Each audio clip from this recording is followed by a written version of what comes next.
Do, do, do, do, do, do, do. The Gehenna Gaming Group. Bum, bum, bum, bum, ba, da, ba, dee, dee, dee. Hi, everybody. So we're getting ready to head to Gen Con tomorrow. We'll be there on Saturday and Sunday. Um, I just wanted to get on and talk about the games we played last week and what the schedule is for this week. So, real quick, last week, um, between Friday and Monday, we played Crokinole, Brass Birmingham, Fantasy Realms, Wingspan, Harmonies, Mountain Goats, Herbaceous, Reef, Faraway, and Azul Stained Glass. And there may be some others. If I missed anything that we played on Friday or Monday, please put it in the comments below. That'd be great. And then, while I won't be there um, this weekend, we are still going to have our meetups on Friday night. Our first Saturday at Bubbly is this week, and we are still at Time and Change. So the Friday and Mondays times aren't changing. Saturday time we're gonna start a little bit later. I'm not gonna ask anybody to be there at 11, so we'll be there at noon. So everything else will still be the same, although they do have some music starting at 6, so maybe around 5 o'clock. If people still want to play, probably want to go over to like the Cheesecake Girl side and just reset up there. So, but other than that, everything else should be the same, and then I'll see everybody next week. For this Friday, we're doing a little bit of a PvP theme. The whole first floor is gonna be basically like 1v1 type deals, except for Zach will be teaching Magic the Gathering Commander, and he'll do like up to 3 or 4 person pods. So if he gets like 6 people, we'll break into a couple of different pods. Um, and then Luke's gonna do Mind Bug or Unmatched. Graham should have the X-Wings miniatures set up in the back room on the main floor, and Trey is going to go back and forth between Star Wars Unlimited and Lorcana, depending on what people want to do.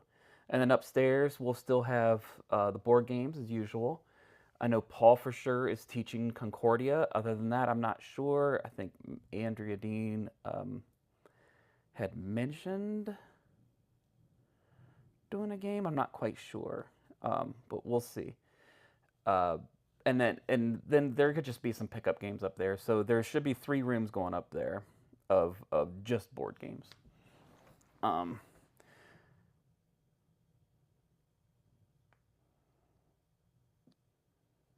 I just want to talk a little bit about um, definitions now while I'm here, and I just want to talk about the difference. I think if you watch any YouTubers or any kind of content creators or talk to anyone, and they start talking about terms like abstract, um, or theme or thematic or immersive, and I think a lot of times it gets really confusing because a lot of people they'll conflate um, immersion with theme or thematic. So what I like to do is just create a distinction for all of the words. I'd like to at least explain to people, because I think it helps to think about it like this. For me, it helps. So if it helps me, maybe it'll help someone else. The first thing I like to talk about is an abstract strategy. They are capital A abstracts. They are the noun. So something like Shobu, seen here. And I pulled some pictures off of BGG, so anybody who posted these pictures, thanks, because I'm away from our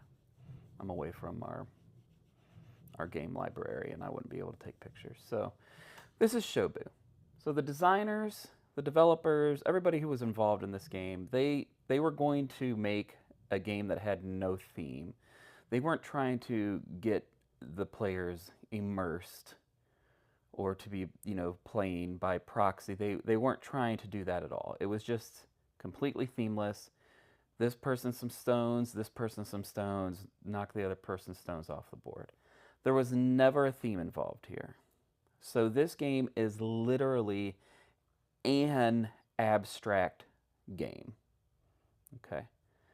Now I want to talk about something that's a little bit different than that.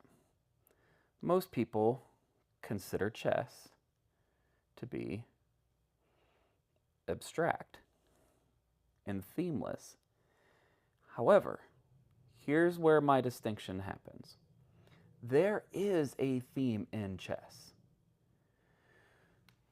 The reason that it doesn't feel like a theme is because there's very little immersion.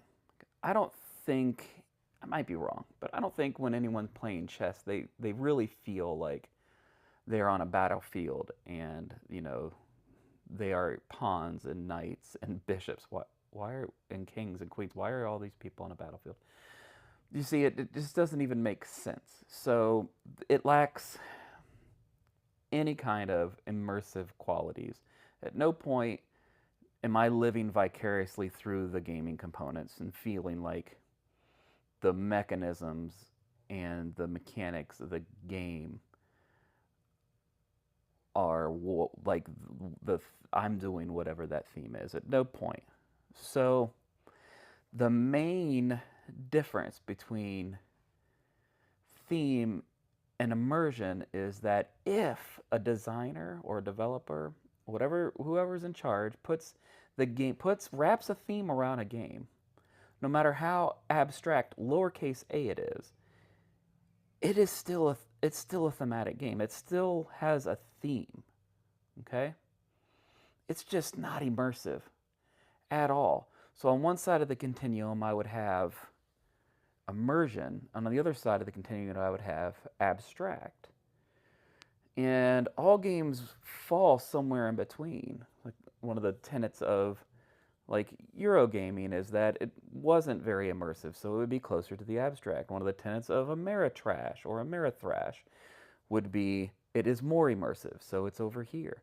And nowadays, those terms are losing meaning more and more as hybrids kind of push those, where they are in the continuum more towards the middle. And that's why it's so difficult, and it's so opinionated, and people can't agree when they say, "Oh, that game's abstract," and that game's abstract. No, the only games that are truly abstract are capital A's and have zero theme. How easily you can immerse yourself into a game's mechanistic gameplay and components. How easy it is to feel immersed in that game can make it either abstract or immersive, but it's personal. How good are you at suspending disbelief? How good is your imagination, right? Can you put yourself in other people's shoes, or in this case, in your component's shoes, in your proxy's shoes? People who do that, people who have, are incredibly creative and incredibly empathetic and are able to, live by proxy and their components, they're going to think a game is way more immersive typically than people who can't do those things. But if a game has a theme, it has a theme. Some games like chess, it has a theme. It's just so poorly done that it's just nobody really feels like they're doing what chess theme is. And then now let's talk about this. So is this game, A Gentle Rain, an abstract? No, because it has the theme. It's written right here. I'll look at the book, the rule book. You've come to the lakeside hoping to see a rare and beautiful sight. Even the rules set you up to be immersed. Change into some loose clothing if you can. Perhaps turn on some soft music, or make yourself some tea or hot cocoa. Take a moment to stand up and stretch and roll the stress. I mean, come on. They're literally setting you up for an immersive experience. Now, whether or not when you play this game, it feels like you're helping the blossoms bloom or whatever the theme is. That's completely on you. Can you get yourself into that experience? That's up to you. The mechanistics of the game are incredibly abstract, of course, but there is a theme here. So if you're able to live by proxy, to step into your component's shoes, quote unquote, then this game would be immersive for you. Um, it's definitely not a capital A abstract. There was intent here in the rulebook, in the components, to make this game an immersive experience for those who want to feel like it is an immersive experience. So, for me, at the end of the day, I think using thematic to mean immersive is confusing. And I think it does a disservice to games that do put a theme and try to make the mechanistic gameplay and the components as immersive as possible. And it's going to be different for everybody, right? So you can say, in my opinion, the best way to describe it is, that game, I enjoyed the theme, but it wasn't immersive. At no point did I feel like I was doing that. And someone else can say, oh, I thought it was a completely immersive experience. Like, I felt like I was doing that. And that way we're not sitting going, having these, what I think are ridiculous, they're non-debates. When people are like, oh, there's no theme to that. Oh, because guess what? There's a theme to chess. It's just not an immersive theme. Okay. All right. So, if anyone has any questions or want to debate me and let me know why you're wrong, feel free. Leave comments below. And if you're ever in Central Ohio, come and check us out. If you do, I'll see you out there. Peace.